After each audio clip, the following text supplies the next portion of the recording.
I'm ready. All right, we'll go ahead and get started. We have senior catcher Deja Mulipola joining us. Media, if you have questions for Deja, please use the raise hand function in Zoom, going to the participants window and raising your hand. And we'll call on you in that order. One note here as the cats get ready for practice. We ask if you have one question and go with one follow-up so we can keep things moving along here, as we do have a limited number or limited time with them. So we'll get started. Sean Fagan, go ahead. First off, thanks for being here, Deja. So obviously a big year for you. This will be your last year with the Arizona softball team. So I'm just wondering, what's everything that's going through your mind right now, knowing that this will be the last tournament? It's like win or go home. Like, how are you feeling right now? My emotions are at an all-time high right now just because of that. It doesn't feel like it's going to be my last tournament, or even my last Pac-12 series last weekend didn't feel like that. But obviously, I'm sure the emotions will set in once we start playing this weekend. And then if you could, I know it's really hard to sum up your career here at U of A, but if you could put it into any sort of words, like how would you describe it? Amazing. It was a blessing to be able to put this Block A on and represent Coach Candrea and the University of Arizona every single day for the past 5 years. Troy Hutchison, you're up. So what stands out about UMBC as you take a first look at them throughout this week? I know that they have a really great pitcher in the circle, and she can do it both offensively and defensively. And I know that they're a scrappy team, so I'm sure coming into tomorrow, we're going to have to put up a fight. We can't play the name game, and we're just going to have to go out there and play Arizona softball. And then you mentioned their pitcher, and I believe she has an ERA below 1. What goes into attacking a pitcher that's able to, mix things up? I think just sticking to our game plan. I'm very confident in our hitting staff and our coaches and how they prepare us for pitchers like her. Ryan Kelpier, go ahead. There was a lot of hype, obviously, when your senior class announced that you were returning this season. How do you think you guys have handled that pressure? I don't think there's any pressure at all. I think that's the fun part of the game. Is it's cool to be hyped up and stuff like that, but at the end of the day, you still have to perform and not necessarily live up to that expectation, but just play your game, and it takes the pressure off of itself when you do that. And then we have Hannah coming in here after this. What do you like about the way she's kind of come on late in the season? And what do you kind of just think about the pitching staff as a whole and how they're kind of putting things together heading into the postseason? I love that for Hannah. She's been one of my close friends throughout this whole college process, and to see her get the recognition that she finally deserves, it's amazing. She's been a utility, whether that's second base, a DP, a pitcher now, and she's embraced every single role, and I think that shows volumes to the character that she has and the hard work that she puts in and day out. Alec White, go ahead. Yeah, Deja, yesterday it was announced that Hillenbrand is open for 100% capacity. Where were you when you learned of that, and just what was the team's reaction? We were actually all in the dugout when Coach Stacey Iverson had said that we're at 100% capacity, and I was excited. Our freshmen haven't gotten that opportunity to play in a full crowd, so especially with postseason here and how big of a deal it is, it's a big deal for us to have all of our fans in the stands. I mean, they've been amazing. They've all tried to get tickets, and it's been difficult to even get that. So to have everybody be able to come in and to have the full support of Tucson is a big deal for us right now. And then what's just been the regrouping process this week after the tough series against UCLA and trying to put that in the past? Yeah. Sorry, what's the question? Just how have you guys handled that, and how have you tried to move past that? We've definitely learned. I mean, UCLA is a great team. They have a great pitchers with Rachel Garcia and Megan Framo, and they were able to do their job. And we just didn't find the results that we wanted necessarily, but we were able to make our adjustments going into this weekend and just moving forward. Damian, go ahead. Deja, would you have expected the season to play out as it did when you decided to return your senior year? I don't think I had really any expectations. I mean, we are very hyped up, and we are very ranked high in addition to that. But I mean, at the end of the day, like I said, we still had to perform. And we didn't get the results that we wanted leading up until this point, but we still have the rest of the future to write out how we want everything to play out. And so that's a good thing. That's a positive to look at. And I'm just excited that we have this chance going into postseason. John McKelvey, go ahead. Yeah, Deja, it's been 2 years since you eliminated Old Miss in the Super Regionals. What does it mean to be facing them again? And do you expect there to be some animosity from that group playing you guys? Oh, I definitely expect animosity because their senior class was here when they were here 2 years ago. So I'm sure some of those girls remember what that bitter feeling was like. And they're definitely going to come out and compete and they're going to want to beat us. But the good thing is we have that home field advantage. Like I said, we learned from last weekend and we're prepared to take on the competition. PJ Brown, go ahead. Hi, Deja. You've been in this moment in big games and big series a lot throughout your career. Yeah. What kind of things are you sharing with the freshmen who haven't been here before? I think I'm just sharing my experience. I think it's very important to be able to slow the game down. And with the experience that I've had and been fortunate enough to have, whether that's Team USA or here, is that maturity aspect of the game and the experience that I've been able. I know we're going to have butterflies. I know we're going to have big moments and being put in those pressure situations, but it's very important to slow the game down and trust in your process and trust in the work that we've been putting in and just trust in the coaching staff and the players and the talent that we have here. So I think it's important to remind them of that aspect when things do get tough and when the game starts to speed up. And a follow-up, if as this is the postseason, the second season, as it were, what kind of other like messages or mantras do you guys have for this? Because this is it, right? Yeah. This is what you played for all season. Yeah, a big thing that we've been able to embrace is stronger together.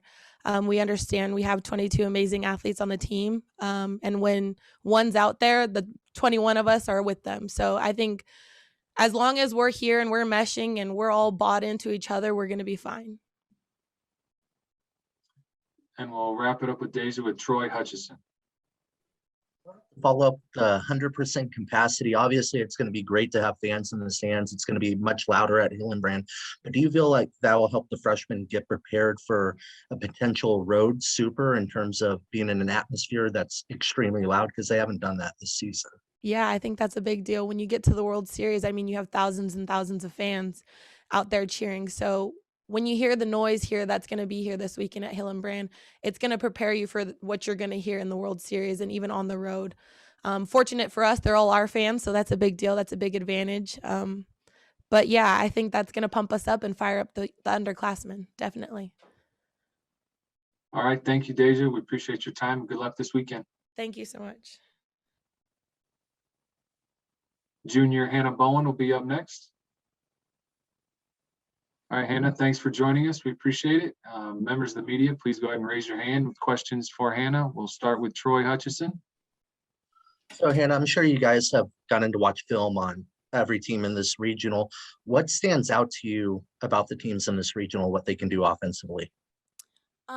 Just mainly I've been just looking at the pitching staff and just how they're playing on the offense. But from what I've seen on the offense, they're pretty scrappy, especially the team that we're going to be facing tomorrow. So we're just going to have play good defense and make sure our hitting's alive. And then Coppersmith, she's one of the best pitchers in the country in terms of ERA.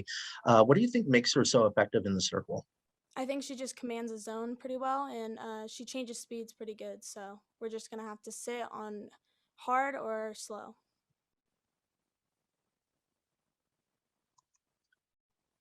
PJ Brown, go ahead.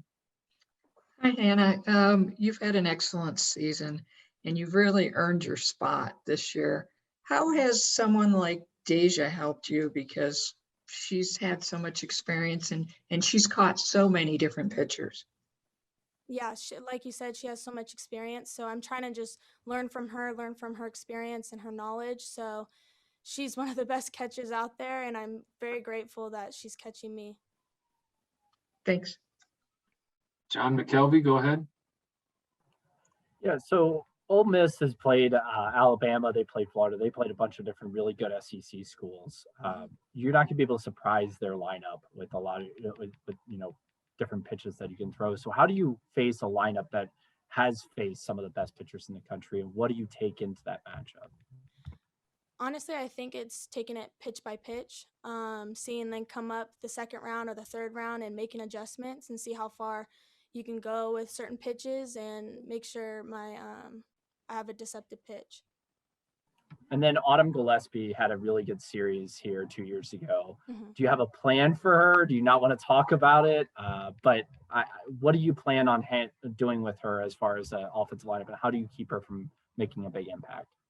I think just being very selective of what we want to attack. So I think that's the biggest one. Sean Fagan, go ahead. Thanks for being here, Hannah. So, I'm sure you get this question asked to you a lot, but like you've been on various teams throughout the years here at Arizona. But if you could sum it up, what would you say that makes this team special from all the other teams that you've been on? I think honestly it would be experience. We've been in the big moments and we've learned a lot from it. So I think just experience, and I think we have pretty good chemistry on our team and we have each other's back. And then just a quick follow up on that. So you'll be a senior next year, and multiple players on this team will be leaving next year. So do you feel that from what you've learned from a lot of the seniors this year, like Deja or Alyssa Palmeo Cardoza, that you'll be then ready to be the leader of the team next year with your class of seniors and the incoming freshmen when they come up? Yes, 100%. I think I've learned a lot from them, and I think Peanut Martinez, she's also my age as well. So I think me and her are going to do a very good job of keeping that tradition alive. PJ Brown, go ahead. So Hannah, I know that you've played in a number of regionals at Hillenbrand, but what did it feel like this week when you walked out and you practiced, knowing that, this is another one, this is what you played for all season? Yeah, I had the same exact feeling that I did my sophomore year when we hosted here. So I think it was very exciting. I got butterflies, and I just felt prepared, and I 100% feel that our team is prepared as well.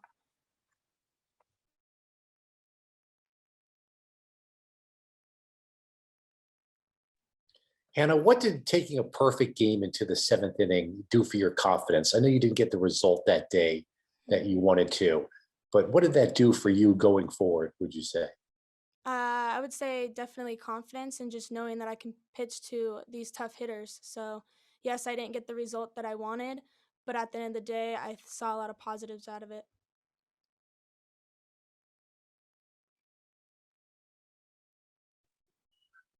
So, Hannah, you seem like a player that really feeds off of the moment of the game, the energy of the game.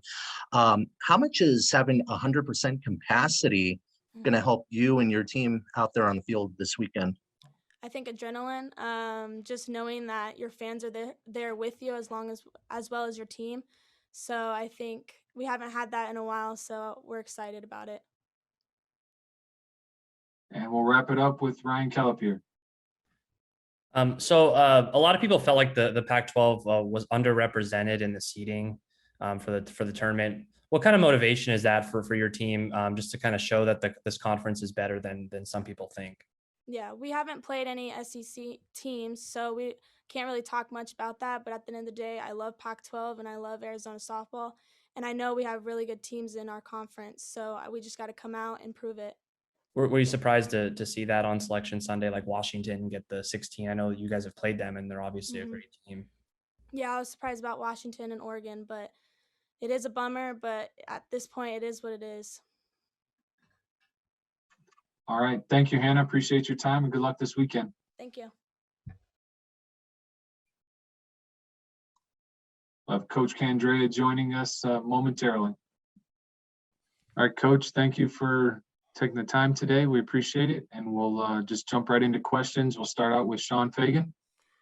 Thanks for being here, Coach. And I've talked to other coaches at the university about when it comes that time of year when seniors graduate, and they say they kind of get used to it when players come in and out. I'm just wondering, is that how you feel like every year where, you'll miss players, but you know that they're just going to graduate at the end of the year? Or do you feel like a deeper connection with some of your players and how it's tough to see some of them leave? Well, I would hope it'd be a deep connection. I mean, you spend a lot of time recruiting them and watching them grow. And for me, it's a celebration, a celebration of a job well done, both in the classroom, on the field, in the community. And, the majority of the time you have senior classes that you hate to see go because you've got so much invested in them. And a lot of times in our sport, they're at that point where they understand the game. They have the physical skills, but they also have the mental and emotional skills to play the game at a high level. And so you know that you're going to be starting over with young kids, and that's refreshing too. I think it's I've seen both, but for me, it's really a celebration of a job well done. You know, our journey when we recruit a kid is to, number one, make sure they graduate. Number two, that they compete at a high level and that they enjoy their experience at the University of Arizona. And I think all of these kids have. And just a quick follow up on that, Coach. I know you have a lot of players graduating this year, a lot of top elite players, some that have even been drafted to go play professionally. If you could sum it up, like, what is it that you will miss most about this group of seniors that are leaving? Well, I just think the body of work. You know, they've done it all, everything that they've been asked to do, both on the field and the classroom. You know, they're better people right now, great teammates. I mean, they're everything. They're kind of the gold standard, you know. And I never like to compare senior class to senior class, but this was a special group because of what they went through. Number one, and number two, to have all of them decide to come back and represent this university for another year, I thought was a tremendous honor for all of us to be able to have them and to see them kind of enjoy this year. You know, I think we've had some ups and downs, and you always do. But I think overall it was just the enjoyment of being back on the field, being back at Hillenbrand Stadium. And this weekend will be a very exciting time because we'll finally have the fans in the stands that they're so used to seeing. Troy Hutchison, go ahead. Looking at UMBC and their pitcher Coppersmith, I mean, she's been one of the best pitchers in terms of ERA. What stands out to you about the way she pitches? Well, she's a lefty, number one, and lefties have a tendency to be a little different. We don't see a lot of them, but I think we're pretty much battle tested after facing Brooke Yanez, who I think is probably one of the best right now in the country, and so hopefully her movement won't look quite as good as Brooke, but lefties they present a unique set of circumstances. You know, no matter how many times you see it, you see that pitch right on the inside part of the plate. You don't realize it's going to be in your hands by the time you swing, and so there's some preparation that has to be made. She's, you know, she throws curveball, screwball, good changeup. She's got everything to compete, and we just have to do a good job of having competitive at bats and making sure that we're swinging at good pitches. And then for you guys in the circle, I know at the end of the UCLA series, you were saying that Alyssa Denham had that elbow injury. Is there any update on her? She's fine. Yeah. Damian Alameda, go ahead. Mike, what kind of reaction did you receive after you voiced your opinion on the Pac-12 and the NCAA selection? I had a lot of reaction from a lot of people, and I think it was many of them were excited that I was willing to step up and say what I did. You know, it was a very gut-wrenching thing to go through, and when you've been in the conference for as many years as I have, it was definitely a lack of respect. But I think more importantly, it wasn't. You know, my thing was not that the SEC has done a great job of self-promoting. They did a great job of getting as many teams in, but that took a concerted effort that was guided by their conference office. And my big thing right now is I think we need to, it's kind of a wake-up call for us to look at our scheduling and look at what we need to do to be able to stay competitive and get as many eyeballs as we can on us. And you know, I think that's going to be the next challenge moving forward in our conference. And it's not just our sport, it's a lot of sports. And it's, you know, I think we're at a time right now where we just can't live on being the quote conference of champions. I think we need to make sure that we're doing what we can to stay up with the times and the way media is right now. And this was a very unique year. And let me just say this, the one thing that we really missed this year was those tournaments that we're usually in where we do get to face some outside opponents. You know, we were one that went on the road and faced some, but to the most part, most of our Pac-12 teams did not get a chance to face anyone. And when you get in that room with 11 people with their own opinions and their own analytics that they want to look at and emphasize, it's hard to beat when you have head-to-head competition to help kind of sway that discussion throughout the process. That being said, were you able to directly communicate with any of the decision makers? I have not in a direct way, but I'm sure in a roundabout way, they've heard my comments, and that will definitely be something that I will not forget about, that I will continue to move forward with this project, because it is something that I think we need to take a very strong, committed look at how we're doing things in our conference office. And, the Pac-12 network is, I'm tired of watching reruns. I think there's some things that we can do to help all of our conference sports, and it takes a commitment. It takes money, it takes a commitment. But at the end of the day, when you can turn on the TV and you get a highlight reel of every softball and baseball game that's being played that weekend, it's pretty powerful. Versus turning on ours and you're watching a game that's 3 weeks old. And so I'm at a point now where, what are they going to do? They're going to fire me. They fire me. But at the end of the day, I think, I've always tried to make the sport better and help it grow. And I think right now, this truly was a wake-up call. I mean, Washington is not a 16 seed. And to me, that was just kind of a slap in the face, or a lack of preparation on our part to make sure we put our best foot forward to help our schools, and in the eyes of the conference, in the eyes of the selection committee. And secondly, I think taking a look at the makeup of our selection committee, maybe in this day and age, we need to take a look at that. Maybe what worked 10, 12, 15 years ago doesn't work right now. And if you look at other sports, they have oversight committees that are very involved with how they're selecting their teams in their championships. And I feel right now softball's at that point where we need to take a look at it and make sure we're doing everything that we can to get it right. You're never going to get it 100% right, but I'll take 90%. But right now we're not. We're less than that. Jason Barr, go ahead. Yeah, hi, Coach. We talked about pitching last time, and you're going up against a legitimate ace in Courtney Coppersmith. Can you say who's going to start tomorrow's game, or is it something you want to keep under wraps for now? I think it's something that I'll keep under wraps. Don't know yet. Okay. And we talked about the pitching last time. You still think you're going to go by 3 or 4 pitchers by committee, or are you looking for somebody to step up and kind of be that ace that you kind of ride? At this time of the year, you're going to ride the hot hand. So we're going to find out who the hot hand is, and they'll probably see more action than others. But I think going into this, I feel very good about Denham, and I feel good about Hannah Bowen as our starters. And then we'll probably be using Mariah Lopez in certain situations, and Devin Etz. I think Devin came in, did a great job against UCLA one night. The second day she got roughed up a little bit. Those are the tough decisions, and when you win and you throw 3 pitchers, everyone think that's great to pitch by committee, but unfortunately sometimes it doesn't quite work that way. If you watch the Diamondbacks last night, they had a starter that looked pretty damn good, and it was a 2-1 game, and then next thing you know, they make a change and all hell breaks loose. But that's the game we play. It's not an exact science. What stats will tell you today may not be accurate with what's going to happen tomorrow. And so we're going to do our best to do whatever our gut feels is the right thing to help us win.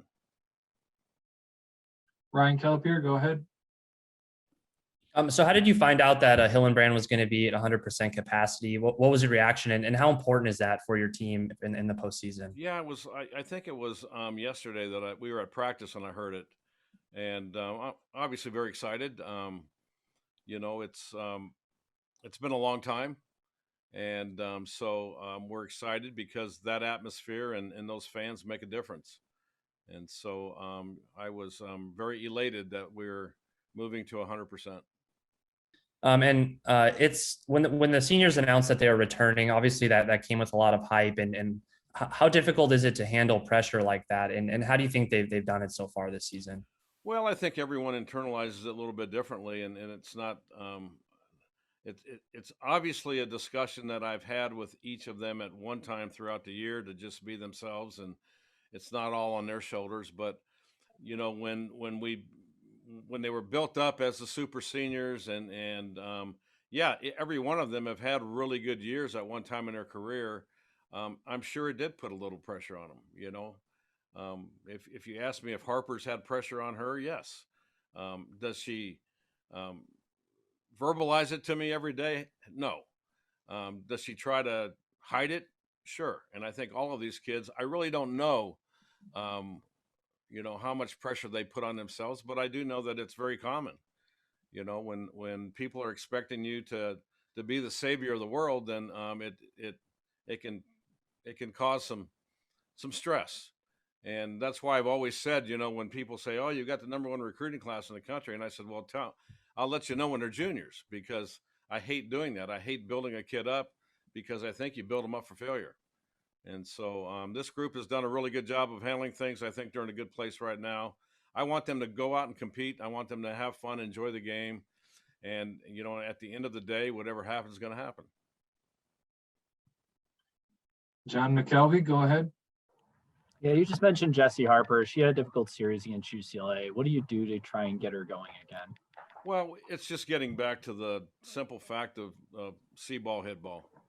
It's when your eyes are not working well in this game, it's hard to hit. And usually when you're swinging the bat well, you're seeing the ball well. And so I always go back to that factor. It's not whether you got a hit or not, but how well are you seeing it? Are you on time and are you seeing the ball well? And if those two things occur, then you've got a better chance of being successful at the plate, because those are the only two things you can control.